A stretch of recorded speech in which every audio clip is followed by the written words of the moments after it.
So the Cavaliers beat the Celtics, and I feel like the Celtics are kind of playing with house money because, at first they were blowing them out, and you thought that it was going to be an easy victory. They were going to cruise to a win.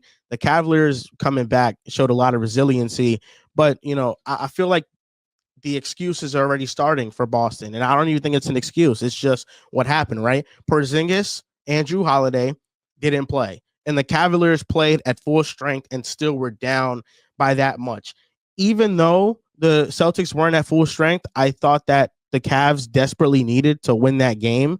And the fact that Donovan Mitchell took over in the way that he took over down the stretch, and Evan Mobley, he was a big reason why they came back as well. His defense and his rim presence and his rebounding, they needed this win. I think this is going to give them a major confidence boost going into the playoffs. And they can probably hang their hat on the fact that Tatum probably won't be this hot from the field. Like, he was hitting everything, and so was Jaylen Brown. But I think an obvious weakness for the Cavaliers is that they're going to pick on Darius Garland. He was getting picked on, and we saw the Celtics pick on Jamal Murray against the Nuggets just now. Against smaller guards, they're just going to have their way, and that's what we saw when they were picking on Darius Garland.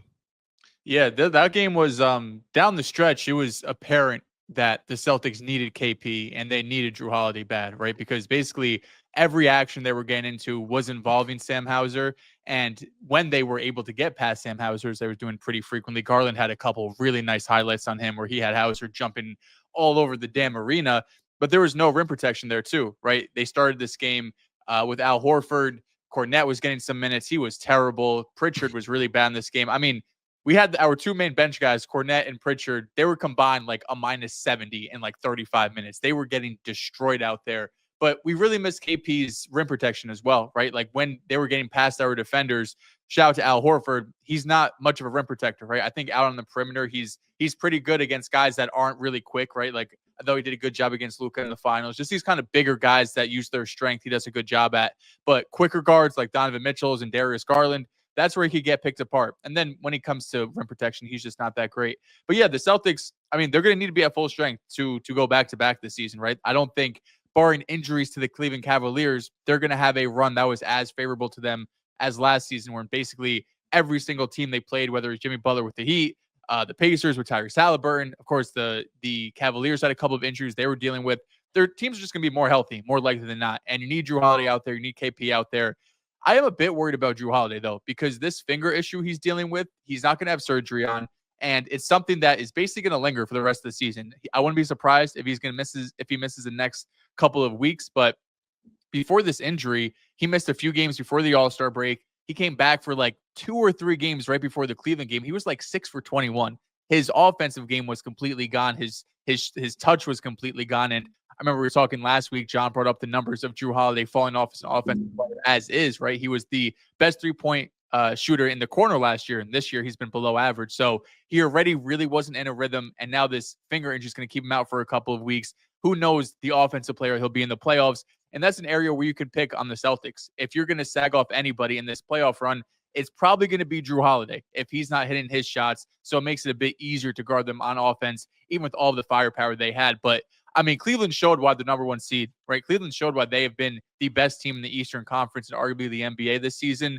The resiliency to be down 25-3 in that crowd, in that environment where everybody's hitting shots. I think Boston started 9 for 11 from the three-point land. So they were not able to get anything going on defense, even when they were contesting and they were closing out.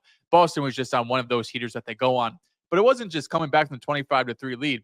Boston was up 17 in that third quarter as well. Like, Cleveland made it close. Boston blew the lead back up again. Then they brought it close once more. So I thought it was a really good showing from Cleveland because, yeah, Donovan Mitchell said after the game, too, it's like, they don't have KP. They don't have Drew Holiday. Who really cares? But you can't go into Boston, get blown out by 20 or 30 points without those two starters out there, because then the conversation really gets nasty. Now we go into the playoffs, the series tied 2 apiece. Hopefully both teams are healthy, because when they've played this year, even with the injuries they've battled, it feels like all 4 games have gone down to the wire, and it's really come down to late game execution, and it doesn't get better than that for an ECF matchup.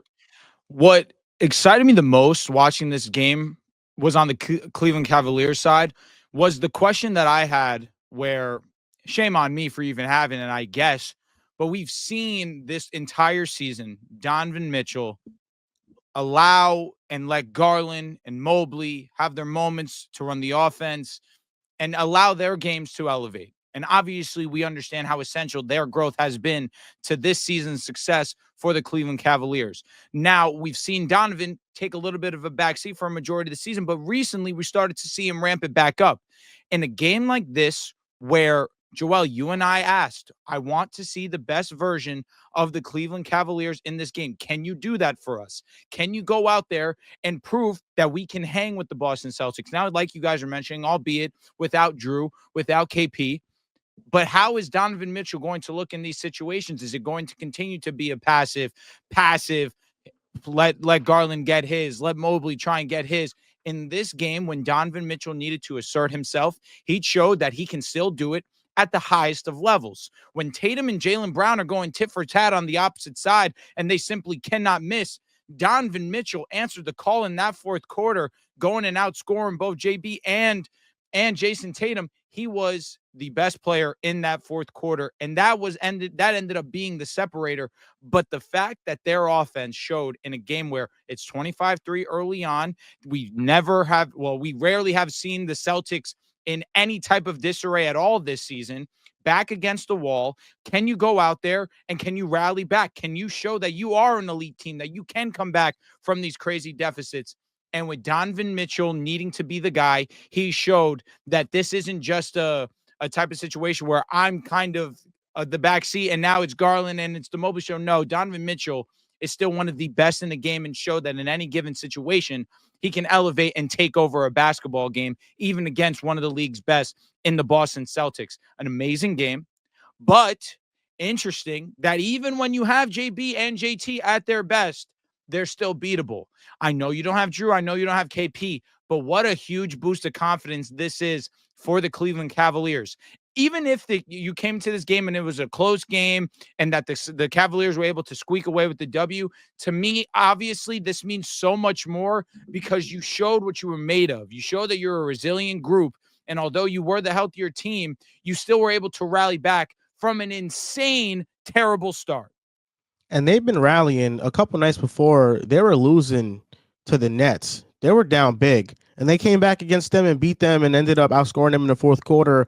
I feel like there's a growing disbelief in the Cavaliers because they haven't been to the Eastern Conference Finals, so they're inherently the underdog, but they have what it takes to beat Boston. And I think even with KP and Drew not being out there, I still think that even if they are out there, the Cavaliers can beat them, and that's going to be a hell of a series. And Donovan Mitchell, he's a microwave. I mean, in the playoffs, we've seen moments before, especially in Utah, where he's averaging 35 points per game, and he looks like the best offensive player, one of the best offensive player and shot makers on the planet. So I think that that's going to be a good matchup.